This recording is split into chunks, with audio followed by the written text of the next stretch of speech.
The Gospel of the Lord.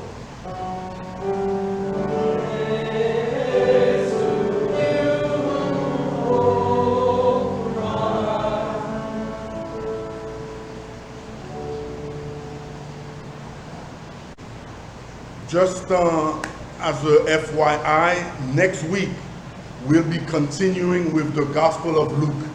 Okay, we'll be studying Martha, who was too busy to pay attention to Jesus Christ, who was right there in her presence.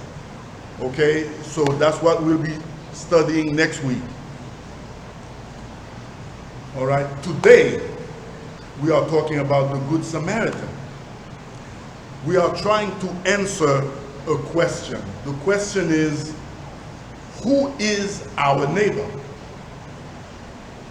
To help us understand, to help us answer the question, we need to do three things.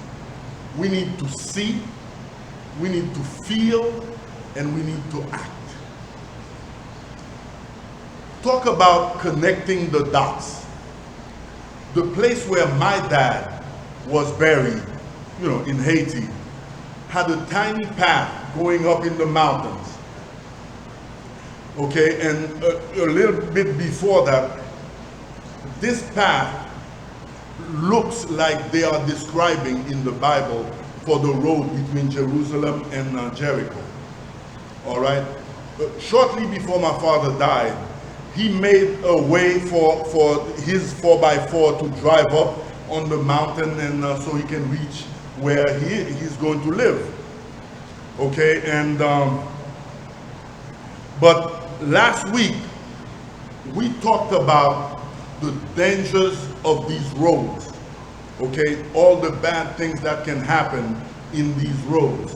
Okay, and this week we're reading about what happened to this guy. They beat him up, they rough him up, they take his possessions and leave him to die. Okay, now the distance between Jericho and Jerusalem is only about 17 miles. All right, that's, just to give you an idea, it's like coming from SJL right here and riding south to Dadeland. That's about 17 miles. Or maybe the hospital where you were at, Mark, a little bit longer than that. You're about 12 miles going to the north. Okay, now here in Florida, we have Alligator Alley out west. Okay, there, that road, okay, they used to call it the Bloody Way. So much things used to happen in that road. Okay, today's parable tells us of a priest who saw this man that they beat up and stole his things. Okay, and though he was beaten and everything, the priest just walked on the side of where this guy was. The first thought that comes to your mind is, what's wrong with this priest? You have to criticize him, right, for not stopping. Okay, but if I can remind you that back in those days, in the first century, priests were kept only to do sacramental duties. They didn't have to do any manual labor at all. All right? If the priest so much touched the man, okay, and he was to die, that priest would have to quarantine himself 7 days before he can go back in public. That is not easy. So let's give the priest a pass. All right. Now, in a way, he was doing what he's supposed to do. Okay, now the second guy, when he comes, he sees the hurt man on the floor. Okay, again, he goes on the other side. Okay, but back in the first century, okay, Levites were high-ranking members, officials of the temple. Okay, he could have big amounts of money on him, on his person. Okay, so probably since he had all that money, he cannot take the chance to go help the guy, and it's a setup. Once he comes to help the guy, then they jump him and take the money. So that's why we give him a pass. Okay, so they both have a reason, more or less, why they didn't stop. Okay, now let's think about the Samaritan in the story. Okay, first, he sees the wounded man. He doesn't turn away. Second, he feels pity for him. Okay, and third, he tries to do what he can to help the guy. That's, he acts. Okay, those are the three things we said at first. For the Samaritan to be effective and considerate, he must go through these steps, okay? When he sees the wounded man, he does not turn his eyes away, all right? He doesn't give himself the excuse that this man might be Jewish, okay, and Jews are not friends with Samaritans, all right? He didn't do any of these things. Instead, the Samaritan saw the man as another human being. Imagine that. Okay, a child of God. The Samaritan feels a bond between him and the stranger. Okay, and although the guy is laying down on the floor, on the road, so he acts. All right, that's when he acts. There's no doubt he was the right man in the right place at the right time. Okay? He does what he could to help. Of course, probably no training. But he uses some of his oil and wine to make some kind of a rub for him and a bandage so he can keep the wound. Okay? In those days, things are so bad. People used to walk the way instead of using an animal because the level of the ground. Okay, but that day, the Samaritan had his donkey. Okay, so he put the beaten man on the donkey to carry him to town. All right, he was at the right place at the right time. In our reading today, we see three kind of philosophies, three kind of human philosophies.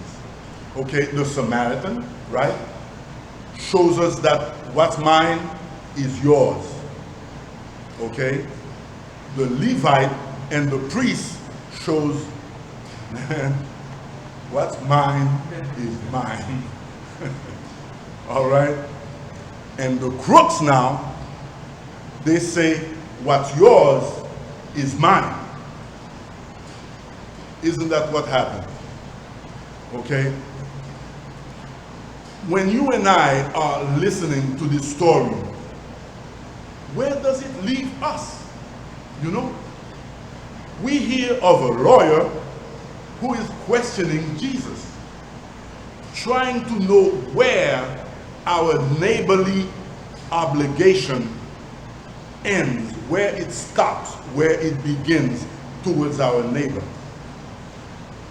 The Pharisee thought that only Jews were to be considered, okay, as their neighbor, not the Gentiles. Christ now tells we are to take care of everyone, okay? Everybody is our neighbor, all right? We should love our neighbor just like God loved us. When God is doing his work, he reaches for the closest hand. Doesn't care what. He grabs the closest hand and then he touches you. He sets things up, the right contacts, the right people, places them in the way so that when he needs, he touches them and they touch you. All right? We should do like God, okay? And see no man-made hurdles. All right? None of that stuff to block us from doing what we need to do. There is no limit to who our neighbor is. We should love everyone, including our enemies. True religion teaches us to consider everyone as our neighbor, encourages us to be good, okay? To be good, to forget all national distinctions, and to help all those who are in a situation who want and are in poverty. He preaches the need for open-mindedness. We are called to live the life of the Samaritan and help all who are in need. This parable is an assault on non-involvement towards the needy. People use all kinds of excuses. No money, no time, they're scared or inconvenienced. We must have some skin in the game. We talk about job opportunities, all right, but never personally help a person get employed. We talk about helping folks in need, but never personally help anyone.